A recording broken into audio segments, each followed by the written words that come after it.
Do things ever just work out for you? Yeah, me neither, although a couple of weeks ago we essentially won the pushback against the updated OGL, and then also I had accidentally created for myself a head start on this week's video, so that's pretty cool. So in the more or less recent light of Wizards of the Coast allowing continuation of the original open gaming license, it is time to celebrate with a little bit of character design for my beloved campaign setting book. This drawing conveniently doubles as the third project that I mentioned leaving out of last week's video. This is a continuation of me finishing a whip or a work in progress, so that means you won't get to see the sketching part because it's done. It was done 4 years ago.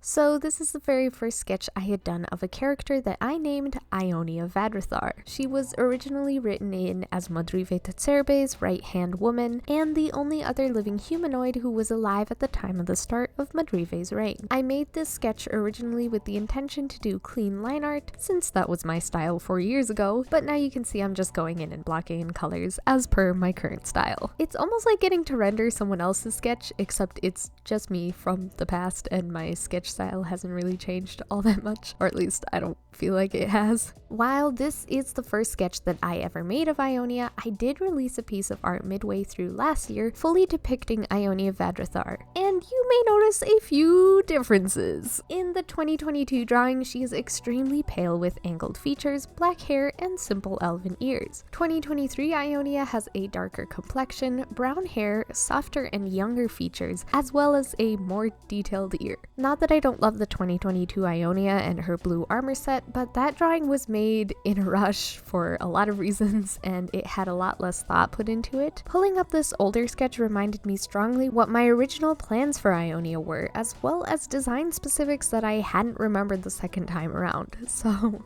just bear with me for the inconsistencies. I'm going to consider this drawing a more canon Ionia.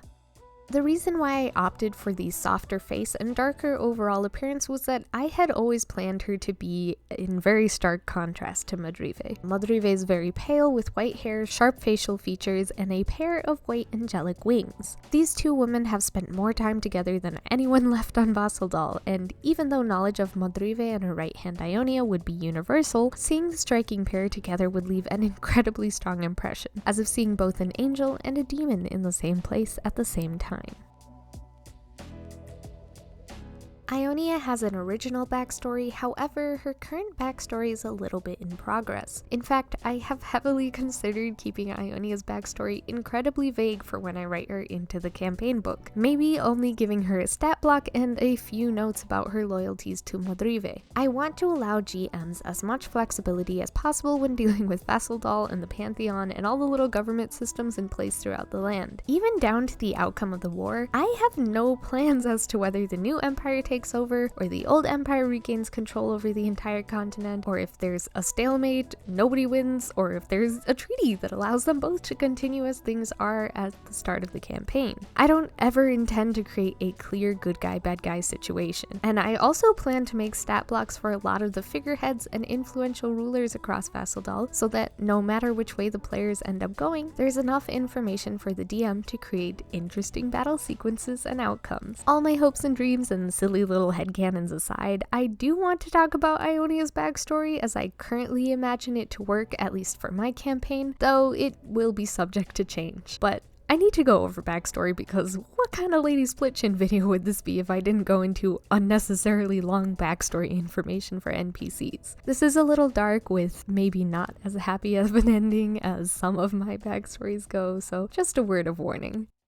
Ionia Vadrathar, the last of a race called the Nether Sentinels, a race gifted with sorcery and shape-shifting powers, thought to be demons walking the earth with their bright red horns and 4 dark wings. During the First War, Nether Sentinels were sent as the god's wrath against Modrive's bloody ventures across the continent. These creatures were used as fodder for the war, forced to hold weapons and fight regardless of age, and cursed with weak-willed minds so as to not question the god's commands. Ionia Vadrathar was somehow blessed with a slightly slightly stronger conscience and despised the blindness of her fellow sentinels for listening to the instructions of the gods, and she resented the deities for sending her children into a battle that was not the sentinels' responsibility to fight. Despite this, over time, Ionia becomes the ideal soldier and an unstoppable force, and because of this, the Nether Sentinels are no longer being forced to produce more young, because all they need is Ionia. Eventually, this leads to Modrive battling Ionia for herself. The battle is incredible to witness. Two winged creatures with incomparable martial skill and military prowess. Ionia comes out victorious, but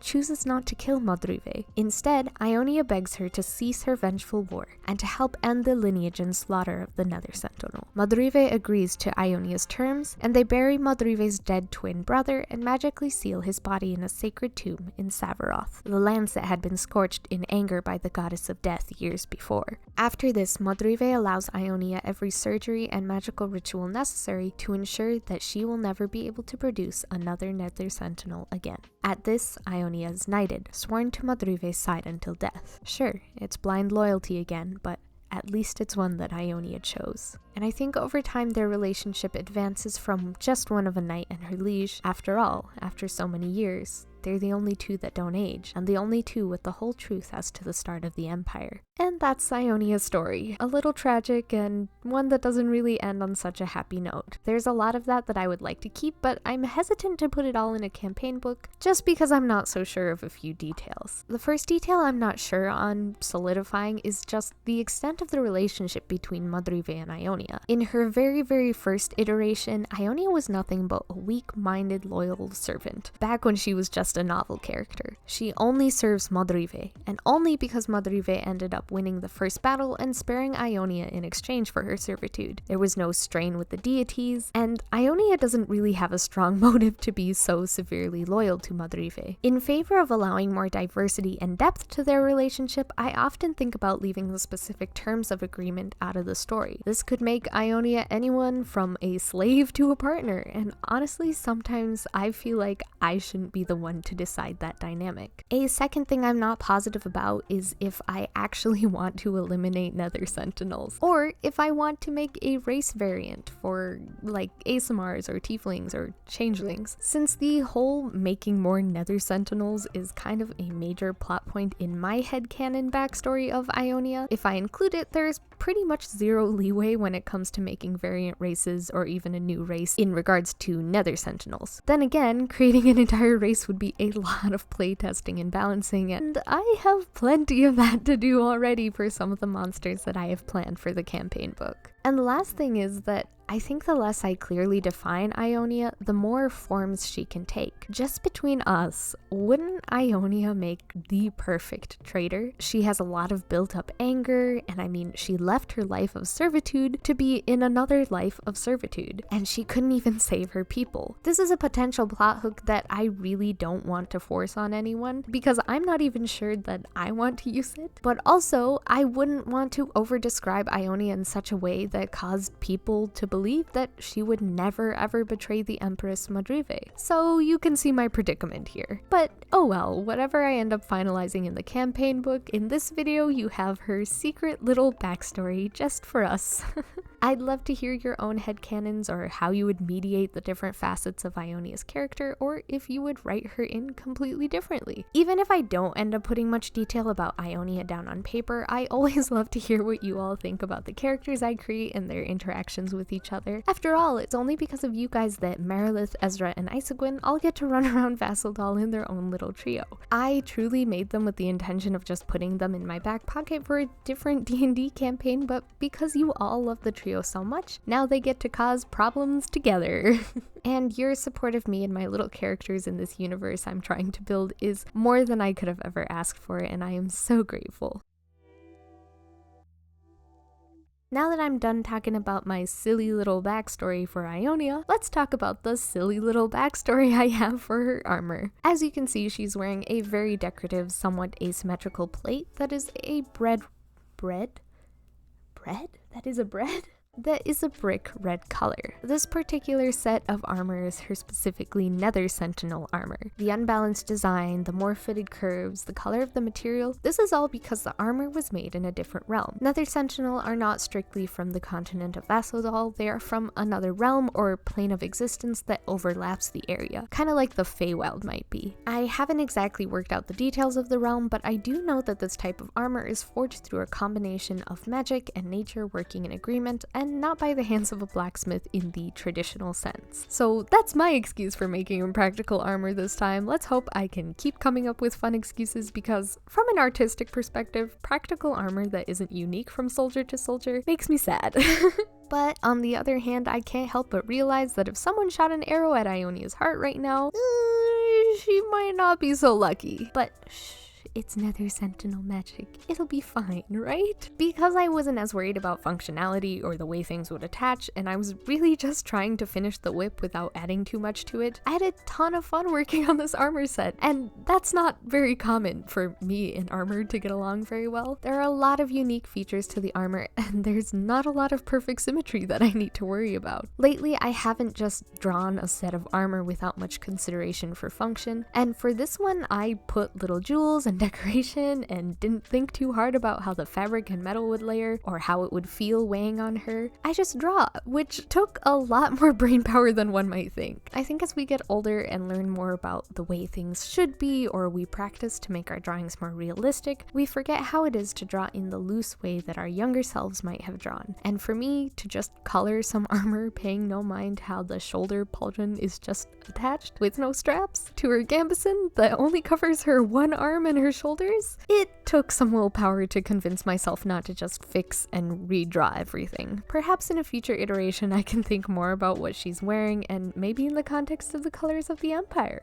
which are colors that I haven't decided on. Like I said, I don't usually enjoy armor, but this has also been a nice change of pace from my last couple of drawings, which have all been landscapes, more or less. So it's good to be back to some character design. And speaking of my last couple of drawings, in my last video I mentioned putting together a planted aquarium over the weekend, and I would like to report that it was a great success, especially for the first aquarium that I put together on my own. Everything seems to be stable and nothing shifted around while I was pouring water in. I constructed a tree out of driftwood and added some java moss to look like leaves, and I think it looks really cool. Unfortunately, some of the moss did lift and expose the cyanoacrylate glue that I used to construct the driftwood tree, but honestly, other than that, everything seems to have turned out fine. So fingers crossed that all the plants successfully take root and multiply over the next few weeks while I just let the tank cycle and settle in its ecosystem. It's only been around for less than a week, so I want to make sure that the old tank, new lights, new plants, and all that are compatible with each other before I add a fish to the tank. I was super nervous to put together the tank because why not be built with both the constant desire to try new things and also a looming fear of failure? But after all that struggle, it went really well, which probably should be what I tell myself with every bigger project I have planned this year, especially the one that I'm currently dreading to start. Instead of starting bigger projects, I have been procrastinating by catching up on Legends of Vox Machina, which season 2 has been amazing. Nothing like watching some 2D animation to remind me that I want to practice 2D animation. I have also been catching up on some webtoons, and while my usual taste is very much medieval fantasy or reincarnated to take revenge and change fate stories, I have recently just got caught up in Eliseed, and all I have to say is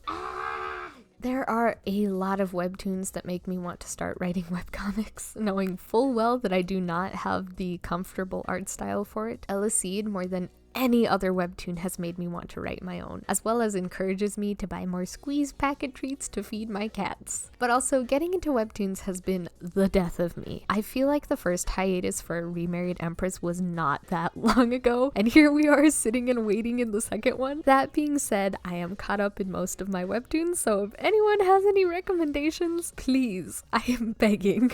Speaking of dread and things that are the death of me, I actually really like how this hair turned out. I used a sharper brush than usual, and I think it helps get the taper that I usually have to go back and rework when I use softer brushes. It does look a little stiffer and more like wood grain than I appreciate, but you all know that if I'm working on hair, I'm already at the end of my rope and I don't have a lot of energy to go back and fix what I don't like. I know, I really should just stop working, go to sleep, and look at it the next day, but what's the fun in not pushing yourself beyond the point of hating yourself and your art? And last but not least, her 4 wings, which I draw on a separate underneath layer because I cannot possibly be bothered to draw around the existing drawing. Even though I don't really heavily render her wings, I really like how they came out. I don't spend a ton of time drawing birds or characters with wings because I don't love the idea of rendering a ton of feathers, but in a weird way, even though I often under-render wings, I'm always pretty satisfied with how they come out. Even with the less clean render, maybe because it makes them look fluffy or softer, I don't feel like they look mismatched to the main drawing. So with her wings done and a couple of backgrounds tested out, here is our lady Ionia Vadrathar. I actually can't decide which background I like better for her. The bright blue looks really striking, kind of like a blue flame that burns hot. I think in a way it brightens up her face. But the red is such a nice classic look that I think will look really nice in the corner of the page when I put her information and stat block in. I don't know, I can't decide, so you all let me know what you think, if you think the red matching background looks cool or if the blue one is better. And with that, I just want to thank you all for watching my videos. You are all amazing. Thank you so much for your support, and get in the comments and yell at me for letting my anxiety get the better of me when working on big projects because I know I'm better than this. The power of your support will compel me to do more exciting things, and my anxiety will not override my desire to try new things. Hopefully, maybe, who knows? Not me.